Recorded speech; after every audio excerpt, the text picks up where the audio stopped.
Welcome to Showing Up Solo with Hannah and Nicole, your guides to navigating online marketing for your business. Welcome. Today we have a guest. We have Hilary Bennett. She's the founder and CEO of the Motivated Mompreneur. She's a business growth coach and an email marketing expert who loves helping moms grow their business without sacrificing their family or even their sanity. So welcome, Hilary. Thanks for joining Hannah and I. Yeah, thank you so much for joining us, Hilary. Hilary and I go way back, fellow mompreneurs, and so we definitely have chatted a long time about the struggles of being a mompreneur and especially how to market yourself and present yourself. So Hilary, I'll let you introduce yourself. Yeah. Oh my gosh. Thank you so much for having me, Nicole and Hannah. This is just so fun to continue to find opportunities to collaborate. And yeah, like Hannah said, we first got connected when we were little baby entrepreneurs. And so we've been able to see each other along in the process, which has been such a gift. So as Nicole mentioned, my name is Hilary. I am a mom of two crazy kids. I say God made my kids extra cute for a reason. But all joking aside, no, they are the light of my life. And I live in the Pacific Northwest in USA. And I just, after 10 to 12 years in corporate America, climbing the corporate ladder, honestly, I just felt like I was another corporate stooge. And in order for me to make it to that next level in which I thought I would feel fulfilled about my career, I was really going to have to sacrifice quality time with my family. And so I decided that that wasn't right for me. And so I went into business for myself, got accredited as an international, through the International Coach Federation as a business and life coach. And the journey has been windy, meandering with lots of twists and turns. So for the person that's watching or listening that is at the beginning of the journey, just know that it is a journey. There's not a destination you're going towards exactly. And so lots of twists and turns. And here I am now. I love email marketing, and I still just love working with women one-on-one and in group settings to really take their passions and turn it into profit. Hilary, I really love that you just said that it's a journey, because I think a lot of times mompreneurs get caught in the feeling like we need to be successful or that we need to do it right away. And I love that you just really brought it back to this is all a journey for all of us. So yeah, thanks for sharing that. Yeah, we get sucked in because what's marketed to us is get your 10K month, get your 6-figure year, get your become a 7-figure business. And so we look at those as milestones that if we don't achieve, we're not successful. When in reality, it doesn't go that way. And I love to use this reference. And I love Michelle Obama. I think that she's amazing, but we all know she has the most gorgeous shoulders and arms. You guys are where is she going with this? Just stick with me for a second. So I'm just kind of a normal mom. I got the mom bod.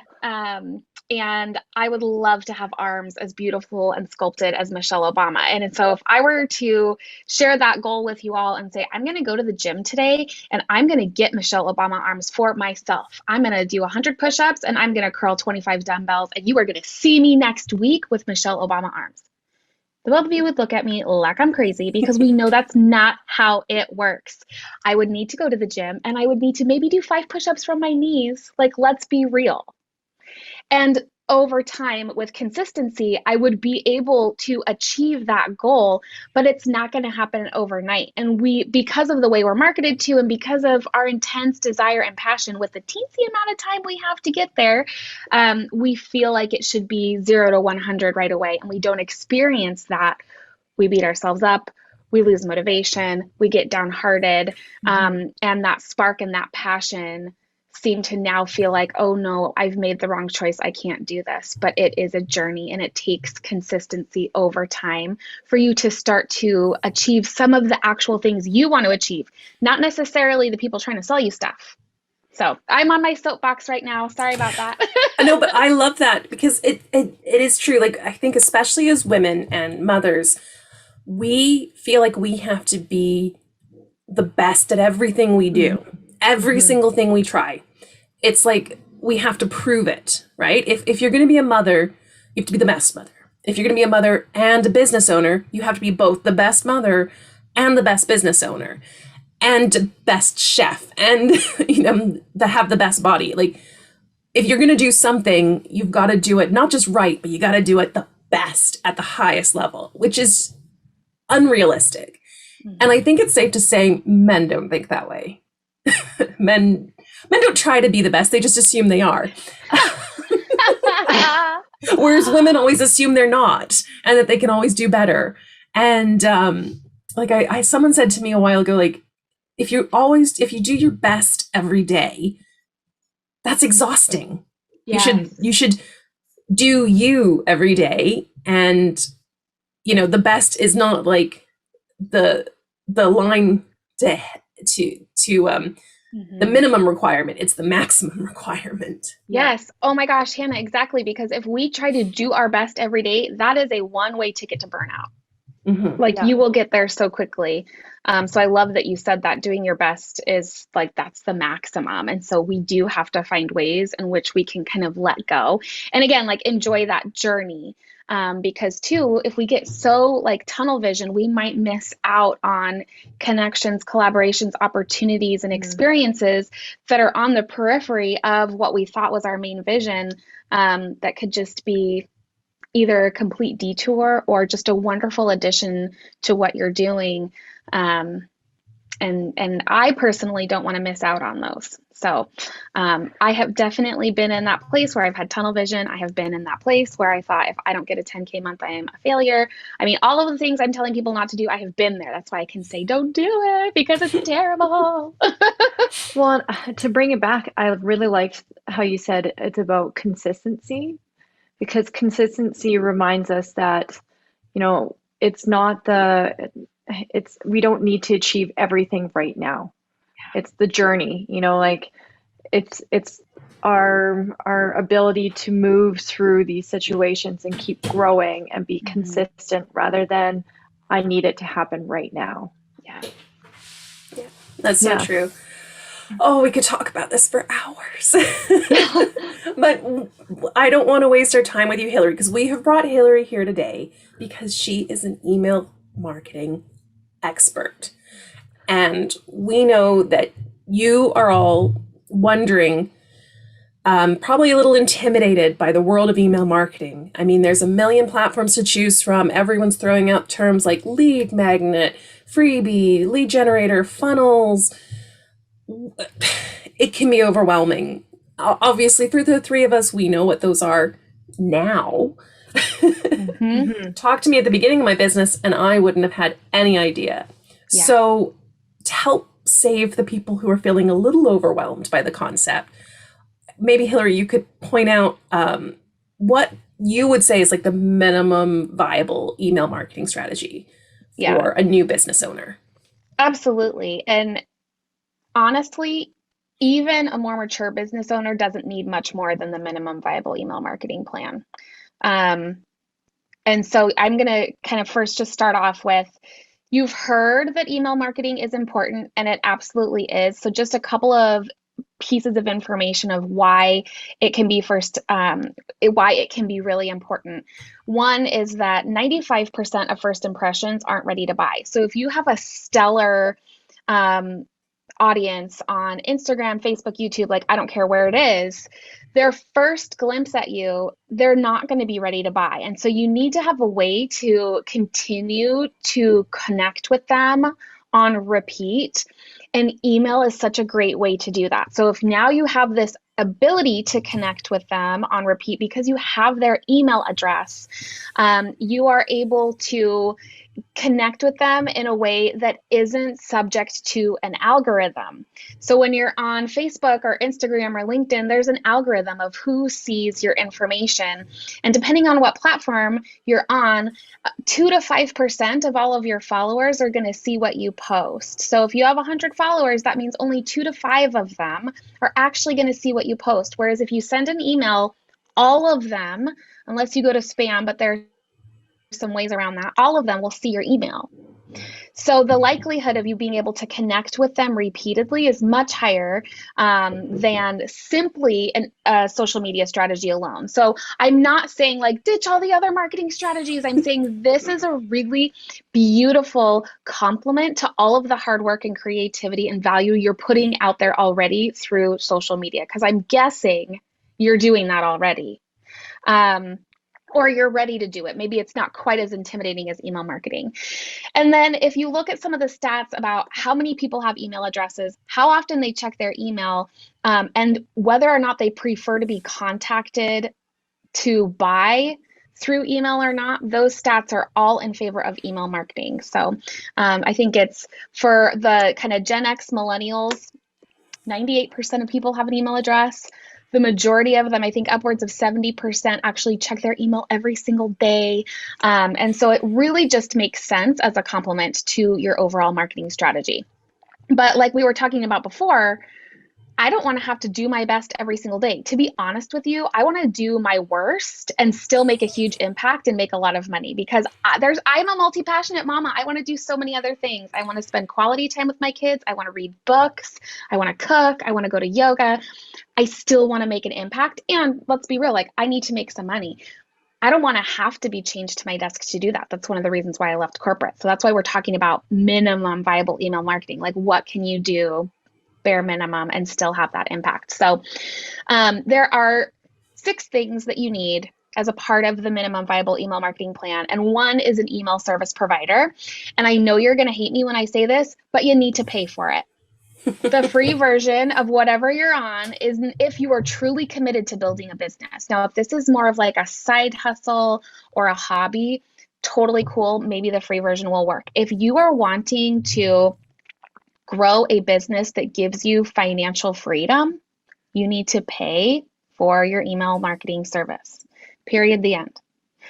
I know, because so many of the free platforms out there, all the stuff that you really want, the automation that's going to save you time and brain space, you got to pay for that. You got to pay for the brain space. You have to, yes. Okay, so I personally love Flowdesk. There are definitely limitations to Flowdesk. However, I think it's the most user-friendly platform. I see Hannah and Nicole like nodding like crazy. I think they love it too. It's so easy to use. I was on a different service, and I won't name names, but I got so lost and so overwhelmed. I had to Google how to do every single thing that I literally never sent one email. If you are on an email marketing service and the reason why you haven't sent an email is because you haven't figured it out, switch email services. I don't care what kind of deal you have, who referred you, who told you it was the best one. No, it's not the best one for you. So if you're interested in Flowdesk, go for it. But there's lots of other ones that are really great. Flowdesk is also good for newer folks. Yes. So highly recommend. Okay. It's very so I'm gonna wax poetic about Flowdesk because I'm a out and proud Flowdesk lover. But it is very user intuitive. You can go in there and not really know what the hell you're doing and still come out with beautiful emails. Yeah. And I really love that point that you made, Hilary.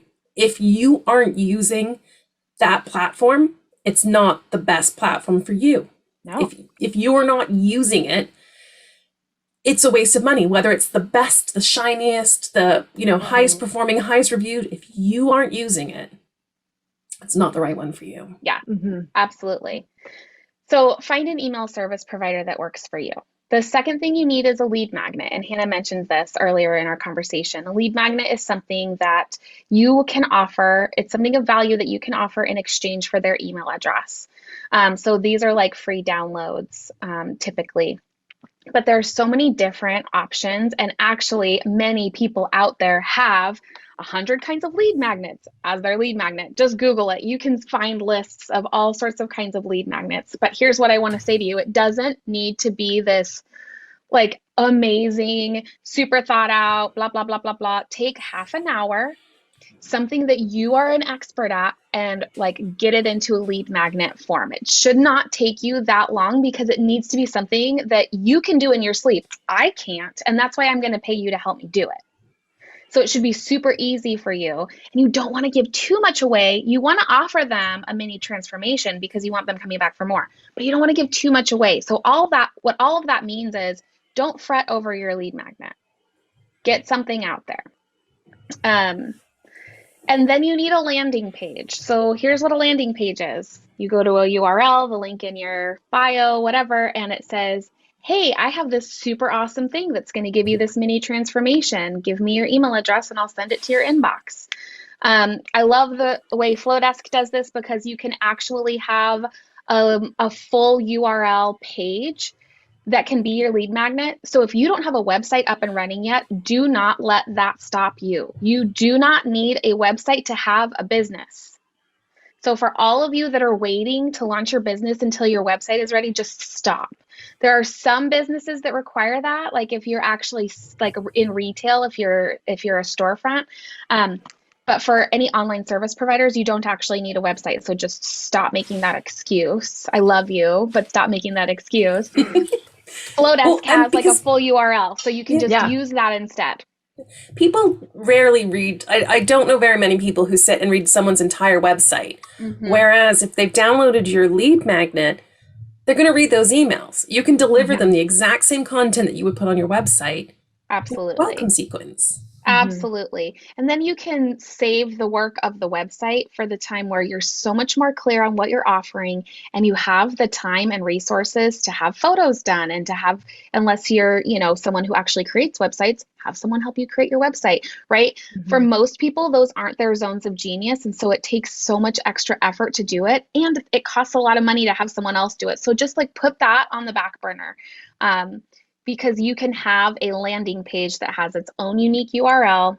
It can have a pretty picture and you get their email address and then whoosh, it sends your freebie to their inbox or it simply redirects them to your freebie. So that's the third thing you need is a landing page. Fourth thing you need is you need to market the fact that you have a lead magnet to begin with. So this is social media posts. You want your freebie to be the one and only link in your bio. I know this is hard because you offer so many things. I know it's hard, but listen, if you put in like the link tree or whatever those other things are, you're adding an extra click to the process and you're adding an extra decision to the process. We want to make it simple. Confused minds don't click, confused minds don't buy. Have one link in your bio and that is the link to your landing page. And so then all of your social media posts, and I say you really only need like 3 posts that you can just circle through from one post idea.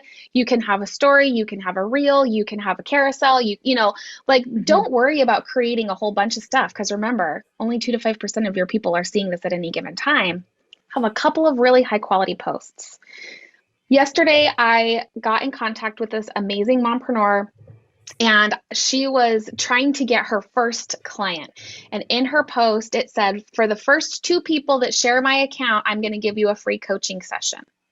But in the caption, she didn't say what kind of coach she was. She didn't say the transformation that you were going to get. And so make sure that you're taking the time to look through the eyes and minds of your ideal client. What are they going to need to know? What are they going to want to see to click? Okay, so social media, and I'm going to let the social media experts take it from there. About 3 posts that you can reuse and turn into other things. And then you need a welcome email sequence. Yay! Hey. The worst thing that could happen is if someone signs up and gets nothing. Wah, wah. They're so excited to be with you and you're ghosting them, so stop it. That's just rude. Right? I like to say that, and Hannah and I have used this analogy before, that social media is kind of like the dating app of buying and selling online. And the lead magnet is kind of like the first date. And if the first date goes so well because your lead magnet is going to provide an amazing mini transformation, they're like, okay, I'm waiting for him to call again. Is he going to call? Is he going to call? I'm going to go stalk him online. And you're not calling, like they want you to call. And that is your welcome sequence, is like setting up the foundation for greater commitment, which is when they buy from you. And so the welcome email sequence, really, if you just start off with one email, this is where people can get overwhelmed. But if you have your freebie, you have a freebie delivery email, and then just one email is enough to get started that you can automate. And the best thing to do in your first email is to just say, hey, I see you and I know you. You want your client to feel known.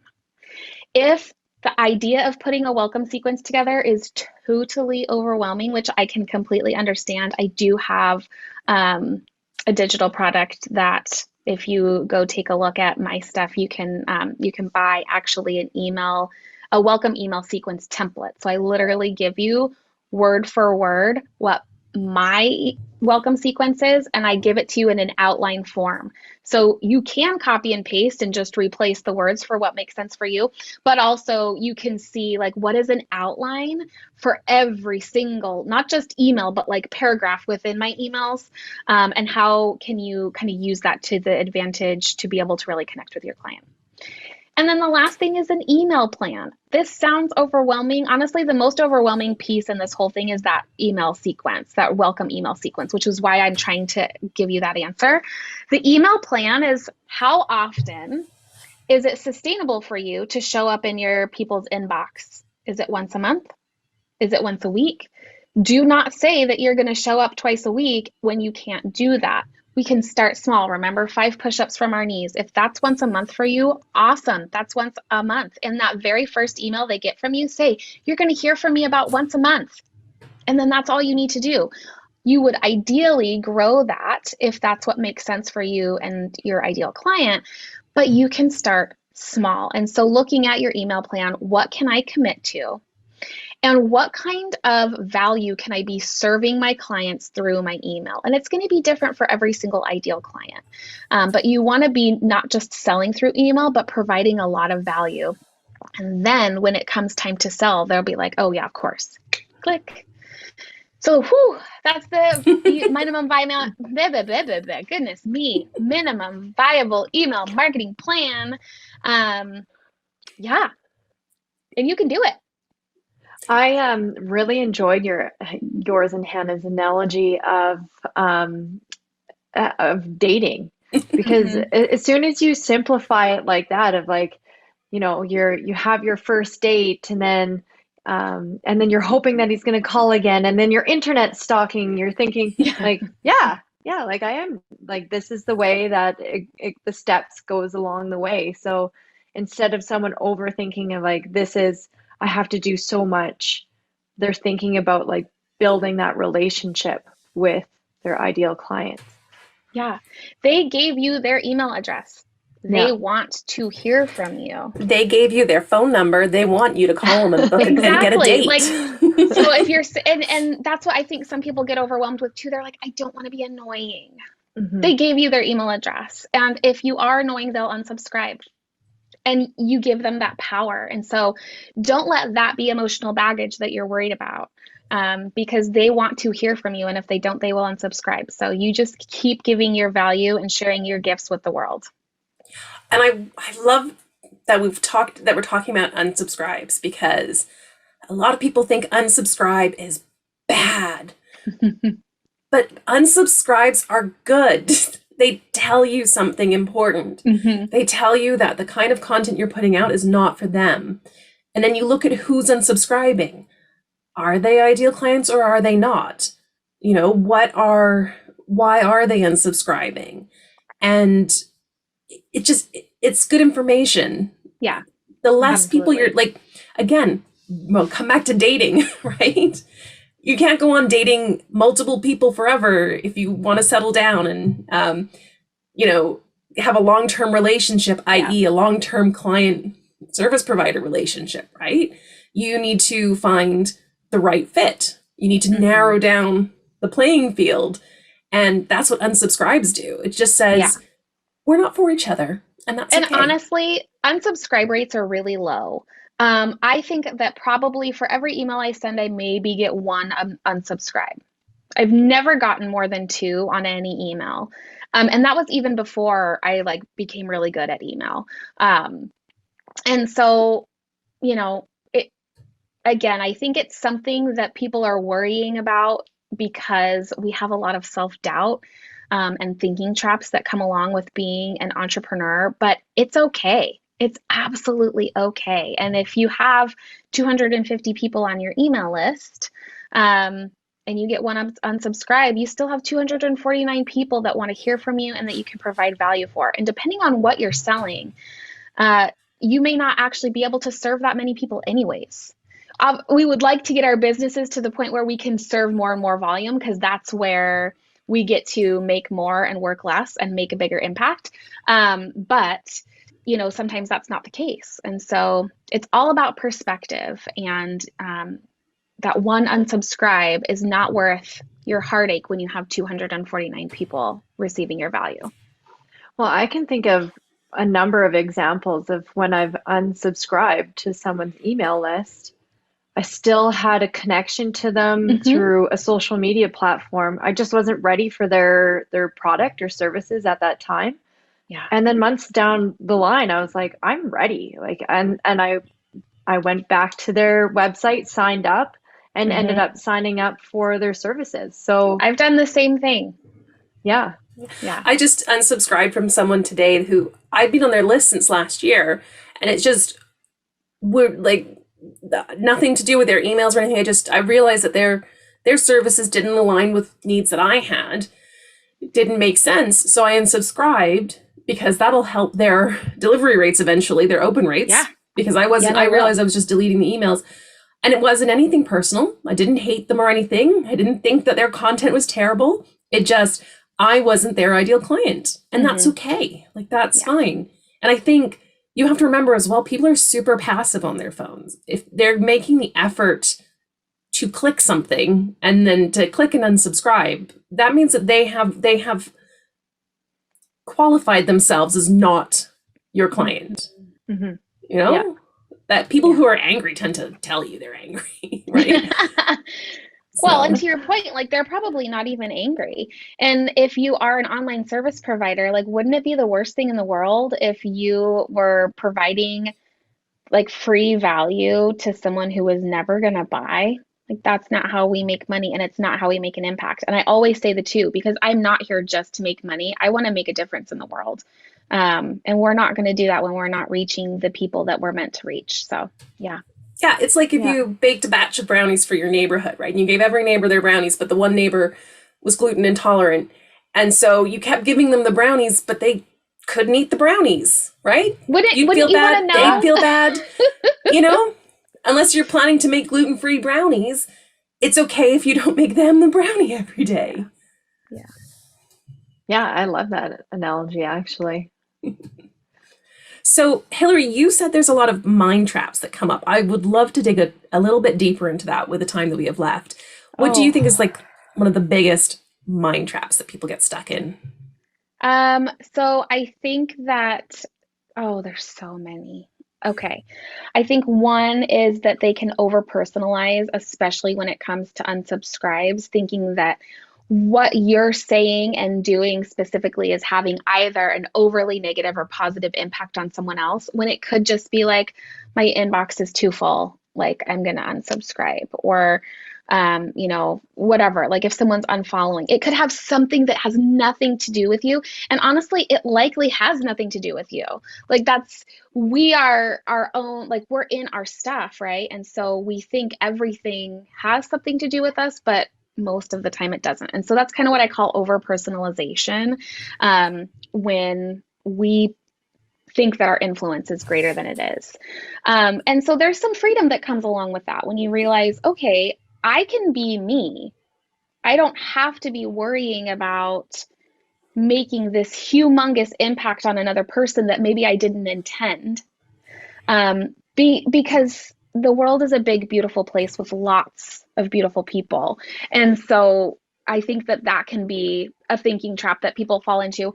And, the flip side of that is, well, but I want to make an impact and I want to influence people. And you absolutely can, but it's when that becomes an unhelpful thought in your mind, right? So I'm not saying you don't want to have influence on people. It's just when you think that your influence may be more than it is, and that is an unhelpful thought for you. The other one that I think happens so much, especially for me, is when thoughts are what they say they are. And so this is when you might take a thought that you have, an unhelpful thought, and just assume that it's fact, even when it's not. And so an unhelpful thought could look something like, you know, nobody clicked on the link in that email. I'm not good at writing emails. That is a thought that may or may not be a fact. And so, but if we take that as a fact, if we allow that thought to manifest itself in our brains as a fact, it can paralyze us. And so when you have like thoughts are what they say they are, that is, I think, a thinking trap that we fall into, but not just with business. I mean, if we start talking about relationships, we would be here forever because thoughts are what they say they are, man. That's a whole thing. So there are so many, though. Those are just two that I could come up, with off the top of my head. But any kind of unhelpful thought for you could possibly be a thinking trap. Yeah, that's so true. I know even for me, sorry, Hannah, when I first started out, I kept thinking like, what do people really want to hear from me? Or I'm not a good writer, so no one's going to want to read my stuff. And it was just like Mm-hmm. these thinking traps that I was getting stuck in. And, Yeah. it's not, they're not useful for anyone. Yeah, and I think imposter syndrome shows up hard for us, especially as women. I still get amazed when people tell me that they like to read my emails or they like my content on social media or they think my website looks good. I'm like, crazy. But like that's the thing is not you're not going to be for everybody, but you are going to be for somebody. Mm-hmm. There's going to be people out there who love what you do. Whatever you do, they're going to love it. Just like there's going to be people who don't love what you do. And that's okay, right? It's just you find your people, you connect with them and just have the confidence to know that they like you as you are. Yeah. Yeah. And this is kind of the message that I would love it. If I were, queen for the day and I could have anything I wanted, what I would want is for everyone to understand that they are worthy of sharing their gifts with the world. And not just that they're worthy, but we need you to do it. You have been given specific gifts, and we all have different gifts so that we can come together in community and, you know, make something better. There's all of the analogies like the tapestries, right? Like you are one color of thread and I'm a different color of thread. Together, when lots of different people will make this beautiful tapestry. And so, but we need you. We need you. You are worthy of sharing your gifts and we need you. And that is the message that I wish everybody would not only hear, but actually believe. Yeah. And back to your point is like when someone subscribes to your email list, they're not only telling you that they're telling you, I need you. That's It's an right. invitation. And so it's almost like your duty to show up and Yes. give them what they're asking for, which is Yes. more of you. I know, not to like guilt anybody, but if you aren't sharing your gifts with the world, like you're doing us a disservice. So if you care about me, share your gifts, please. Love that. I love that. Oh, well, thank you so much, Hilary. That is so insightful. And I also think you've managed to map out the email marketing process in such a simple way. I mean, it's really not as scary as what a lot of people think. And a lot of the stuff you're probably already doing yourself. And it's just putting it into a clear process, like thinking about it as one leading into another. Yeah, absolutely. And if you were to actually go through like the six steps, the email service provider, the lead magnet, the landing page, none of these things really take that much time. It feels like a lot if you are just starting out, but just take that first step. If you don't yet have an email service provider or you don't use the one that you have, the only thing on your to-do list regarding email marketing should be finding a service provider. Don't worry about the rest of it. One step at a time. Remember, 5 push-ups from our knees. That's where we're all going to start. And you can do it. You absolutely can. And it's not going to replace necessarily any of the incredible things that you may be already doing. It can just act as a beautiful complement. And once you get this minimum viable email marketing plan in place, you can automate it all. So you never have to really lift a finger to let that first date know that you're interested. Love that. Love that. Yeah, me too. That was wonderful. Well, thank you so much, Hilary. Thank you so much again. And I know that everyone listening and watching are going away with lots to think about. Do you have any parting message, or how would you like people, if they want to find you and get some more Hilary magic, how can they get a hold of you? Well, there's so many ways. I'm trying to think of like, what's the best way? I don't know. There's so many. So you can come follow me. I'm The Motivated Mompreneur on Instagram. The link in my bio is to my lead magnet, which is how to create your own lead magnet. So if you want to learn how to create your own lead magnet, which is going to get you your first or next 250 email subscribers within the shortest amount of time that you thought possible, you can go ahead and grab that. I also, like I said, have that welcome email sequence. And so if you are interested in that, I will be able to share more information about that once you sign up for the lead magnet. But you can also grab that directly from my website at hillarybennett.com. That's 2 L's, 2 N's, 2 T's, but I'm sure that Hannah and Nicole are going to put that in the show notes. Absolutely. And then the last thing is I am joining forces with the amazing Jessie Harris Boughton, and we are creating the Millionaire Mompreneur Project. And it is an absolutely free community in which you have access to live trainings from experts, live free coaching calls. You guys, I'm not kidding. A 1 hour every single week free coaching call from Jessie Harris Boughton, who is a multi-7-figure entrepreneur, and myself, and I am a certified life and mental health coach. And so we can help you and there's hot seat coaching opportunities.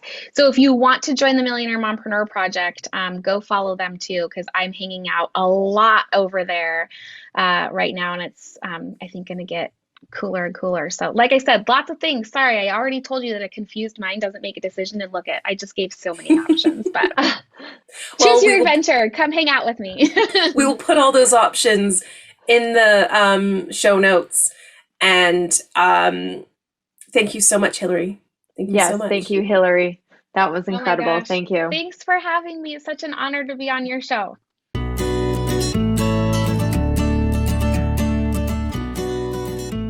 Enjoyed this episode? Don't forget to like and subscribe so you don't miss out on future ones. Want more from Hannah and Nicole? Visit showingupsolo.com to join the Showing Up Solo membership or to inquire about working with us on your business.